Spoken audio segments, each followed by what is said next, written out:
Hey everybody, welcome back. My name is Abby. I'm with Fitness is Medicine. Today we're going to do another great circuit strength training workout you can do in your home with minimal equipment, minimal space, and easy to follow directions. Remember to come into these workouts warmed up and ready to move.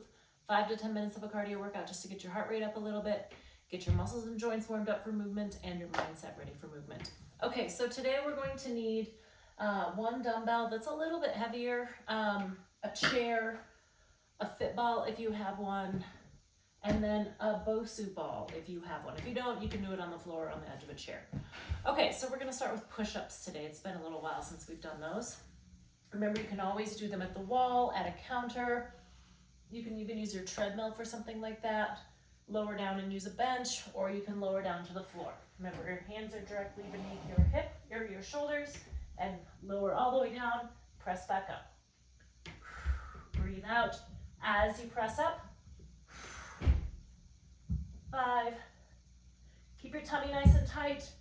7, 9, and 10. All right, good. Remember, you can always drop to your knees if you want to try a couple on your toes, or just start on your knees. Just keep those hips nice and flat throughout. Okay, next we're going to do a sit to stand and use one dumbbell to press overhead after you stand up. So keep your dumbbell right here, and then press up, sit back down. So you can, I picked one kind of heavier dumbbell to use for the 2 exercises I'm gonna do today with the dumbbell. You can always pick a lighter dumbbell. You can always do this without the press up if that's too much. If you need to use your hands for the sit to stand, don't worry about pressing a weight. 3 more.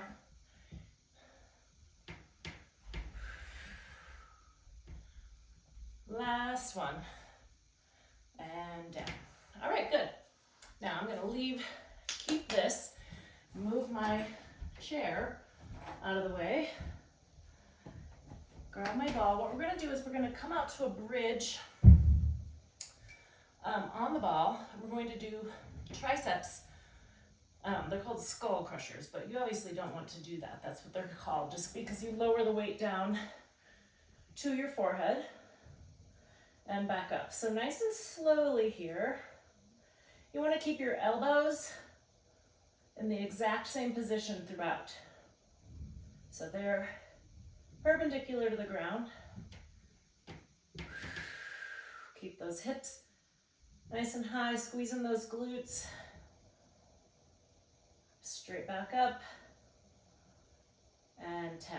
All right, good. Walk yourself back up. I'm gonna set my weight down right here. Remember to set it down and pick it up with good form, bending your legs. Okay, now we're going to lower down to the ground. Onto your side. We're going to do lower leg lifts. So just be comfortable on your side like this, and I want your lower leg sticking out. We're going to lift and lower, pretty small range of motion, only about halfway up my other side here, and then not set it down at the bottom. Now this is working some of your hip stabilizers. So we work the outside, we work the glutes. We also want to work those adductors, working the inside of your leg. We'll switch sides. Work all directions of the hip. Keep your hips as healthy and strong as possible. That also helps with balance. 8, 9, and 10. Okay, good. Now we're gonna take the ball, stay down here. We're going to do a bird dog on the ball. Now, if you really don't like laying on the ball, or you don't have a ball, you can just do bird dog on your hands and knees. This is just a different way to do it. A little bit more balance involved. The other thing though too is this is a little easier on your wrists. So if you struggle with wrist pain, like if you're on your hands and knees like this, oops, wrong side, then this is a good way to do the bird dog, because it doesn't take any weight on your wrists. You're just balancing with a touch point.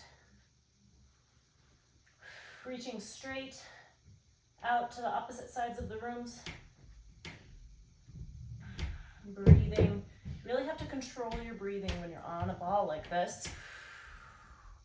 because obviously the ball is pressing on your stomach. You can keep your tummy nice and tight and really focus on your breathing. Keep your neck in neutral here, so you're looking straight down at the ground, not looking up like across the room or even conversely looking down. You just want to look straight here so that your neck stays happy. You want to keep it in neutral. Let's do one more each side.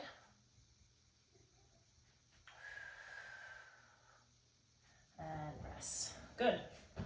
Okay, we're gonna stay on the ground here. I'm gonna grab my Bosu. Like I said, if you don't have a Bosu, you can do this just sitting on the ground, or you can do it sitting on the edge of a chair. We're gonna do an ab exercise that I call in and outs. So what you're going to do is lay back, let your legs go out, crunch in. So there's a few different ways to do this. You can do it on the edge of a chair, like I said. You can even just do it on the ground, put your hands kind of behind you. Now, if you do have a Bosu and you want to use it, you can put your hands behind you like this, or you can put them on the ground, whatever you feel more stable. But we're going to go out, in. Now, out here is the hardest. So if you just get to here and you want to do smaller range, that's okay.